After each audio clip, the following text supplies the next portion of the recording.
To और more simple sentences into one complex sentence. बोला तो आगे की बात करते हैं तो सबसे पहले हमें जानना क्या होगा, अगर हमें कंबाइन करना है ना, हम सिंपल को ऑलरेडी जानते हैं और सिंपल को ऑलरेडी करते हैं, लेकिन थोड़ा सा सिंपल को मैं एक्सप्लेन कर दूं एक बार फिर से। सिंपल सेंटेंस होगा क्या होगा, simple sentence contains at least one subject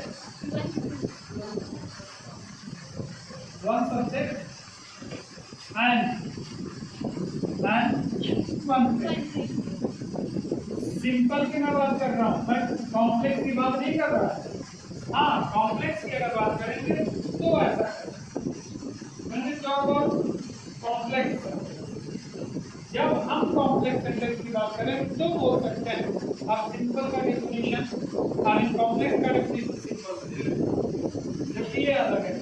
complex sentence क्या होता है, कॉम्प्लेक्स सेंटेंस कंटेन्स और इसमें हम भी बता सकते, हम बोल सकते हैं कि जो कॉम्प्लेक्स सेंटेंस बनाया जाता है, complex sentence contains at least one principal clause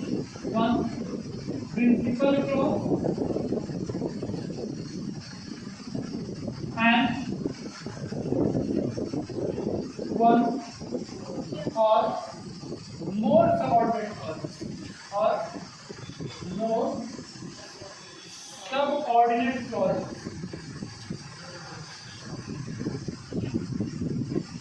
देखो,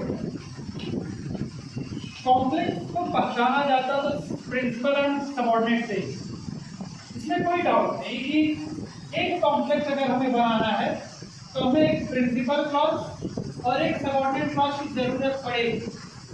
पर इजीली समझने के लिए कॉम्प्लेक्स को हमें सबऑर्डिनेटिंग कंजंक्शंस के बारे में भी जानना चाहिए। तो हम जानते कैसे हैं प्रिंसिपल कॉम्प्लेक्स सेंटेंस को, सबसे इजी वे है उसके सबऑर्डिनेटिंग कंजंक्शंस को जानते हैं। इसको जानते हैं subordinating conjunctions.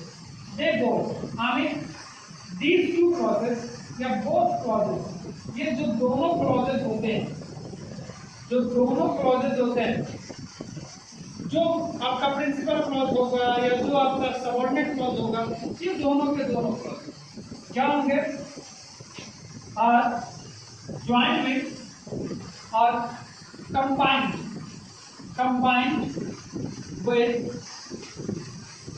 with subordinating conjunction। किससे जुड़े होती हैं, subordinating conjunction।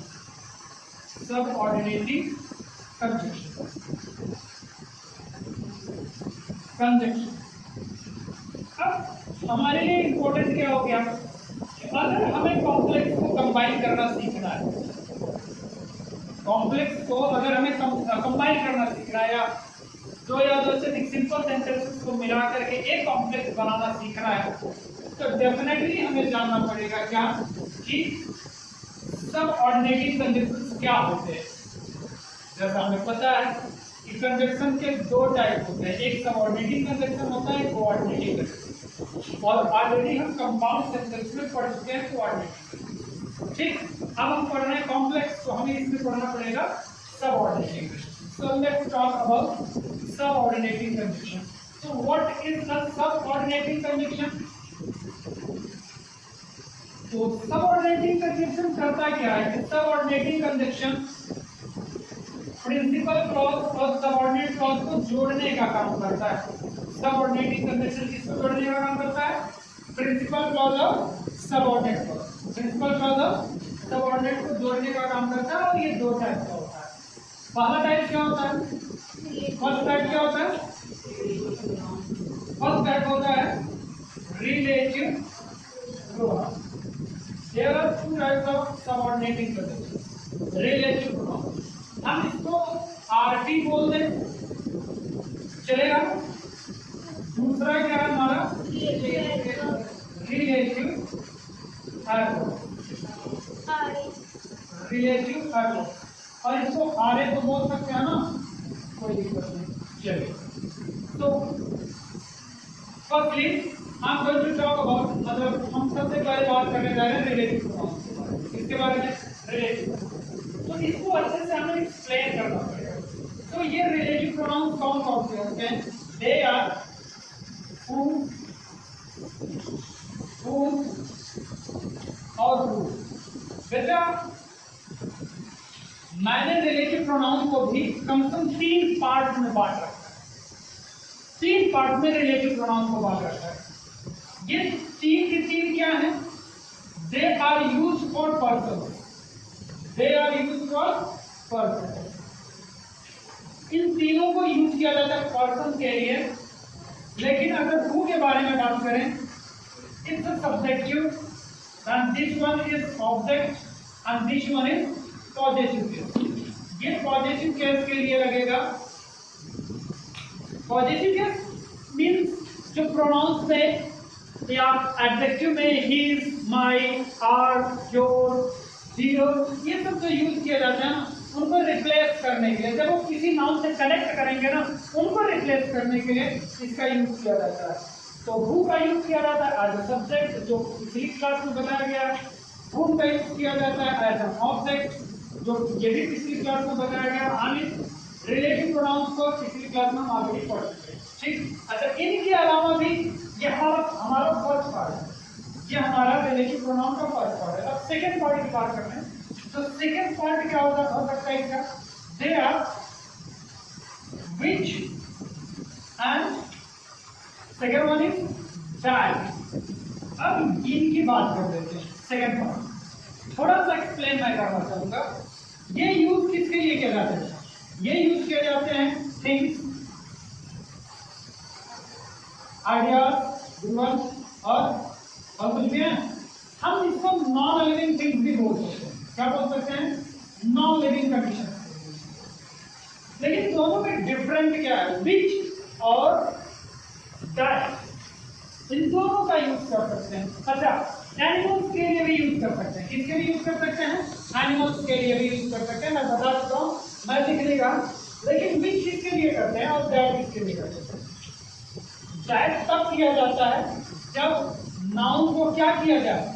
डिफाइन किया जाए। क्या किया जाए? डिफाइन। मतलब जब नाउन डेफिनिट होगा, जब नाउन क्या होगा? डेफिनिट होगा, तो हम दैट का यूज करेंगे। और नाउन इनडेफिनिट होगा, मतलब नाउन को डिफाइन न किया जाए। डाउट है क्या? डिफाइनिंग नाउन या डेफिनिट? डाउट थोड़ा अगर है तो बात कर लो। चलिए सबसे पहले बात कर लेते हैं डिफाइनिंग। इसको थोड़ा मैं रिलेट कर रहा और मैं बात कर दे रहा, आपको बड़े इजीली वे में समझा रहा हूँ कि किसी नाम को डिफाइन कैसे करते हैं या डेफिनेट कैसे करते हैं। आपको पता है ना कि आर्टिकल्स वर्ड, आर्टिकल जानते होंगे ए एंड विच। आपने पढ़ा होगा ए एंड और डी के बारे में। और हम इतना जानते हैं एंड ए क्या होता है? इनडेफिनिट आर्टिकल होता है। इनडेफिनिट आर्टिकल होता है ना। और द क्या होता है? डेफिनिट आर्टिकल होता है। तो बस दैट्स क्लियर। अगर इसके बाद जो नाउन आएगा, ए आई के बाद जो नाउन आएगा वो क्या हो जाएगा? इनडेफिनिट नाउन हो जाएगा। और इसके बाद जो नाउन आ जाएगा वो क्या हो जाएगा? डेफिनिट नाउन हो जाएगा। लेकिन ये हमेशा ऑलवेज ये कंडीशन हमेशा फॉलो नहीं होती। ये सिर्फ कुछ समय के लिए समझने के लिए है। जब ए और एंड के बाद कोई नाउन यूज किया जाता है तो वह इंडेफिनिट नाउन है, और जब द के बाद कोई नाउन यूज किया जाता है तो डेफिनिट नाउन है। लेकिन ऐसा प्रॉपर नाउन के साथ नहीं है। प्रॉपर नाउन के साथ ऐसा नहीं, तो ध्यान रखना। तो जिन नाउन को हम लोग क्या करते हैं? डिफाइन करते हैं। और जो नाउन डेफिनिट होता है उसके साथ दैट का यूज करते हैं। और जो नाउन क्या होता है? इनडेफिनिट होता है। क्या होता है? इनडेफिनिट होता है।